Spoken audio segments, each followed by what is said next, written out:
Praise the lord. దైవ మర్మములు మే 25. యెహోవా హస్తము నా మీదికి వచ్చి ఈ మచ్చుల పని అంతయు రాతి మూలముగా నాకు నేర్పెను. మొదటి దినవృత్తాంతములు 28:19. రెండవ దినవృత్తాంతములు 3:1 చూచినట్లయిన అరౌనా కళ్ళము ఉండిన స్థలమే దేవాలయ నిర్మాణమునకు ఉపయోగించబడినట్లు తెలియుచున్నది. దావీదుకును ఇశ్రాయేలీయులకును కలిగిన గొప్ప నష్టములలో నుండియే దేవుడు క్షమాపణయు కోల్పోయినదంతటిని తిరిగి పొందుటకును మాత్రమే కాక మరింత అధికముగా వారు పొందినట్లు అనుగ్రహించెను.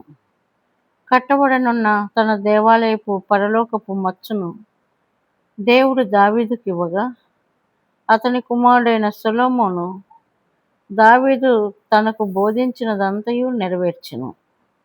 సొలొమోను దేవాలయమును నిర్మించి పని పూర్తి అయిన పిమ్మట ఆ దేవాలయమునందు సొలొమోను బలులను అర్పించెను. ఇశ్రాయేలు జనాంగం అంతటికీ ఇంత సంతోషకరమైన దినము మరొకటి లేదు. అనేక శతాబ్దములుగా వారు నష్టపోయిన దానినంతటినీ తిరిగి పొందిరి. దేవుని మహిమను వారు చూచిరి. దేవుడు వచ్చి వారి మధ్య నివసించెను. దేవాలయములోనున్న 2 కెరూబుల మధ్య నుండి దేవుడు వారితో మాట్లాడెను. జనాంగముగా వారు గొప్ప నష్టములను అనుభవించి ఉండిరి. అయితే ఇప్పుడు కథ మారిపోయినది. ఇప్పుడు వారు దేవుని ప్రజలు. దేవుడు తన సంపూర్ణ మహిమతో వారి మధ్య నివసించెను. కోల్పోయినదంతయు నిజముగా సంపాదించబడెను. వారు నిజముగా దేవుని ప్రజలనబడుటకు యోగ్యులైరి. సియోనులో దేవాలయము కట్టబడవలసిన స్థలమునకు దేవుడు దావీదును తెచ్చెను.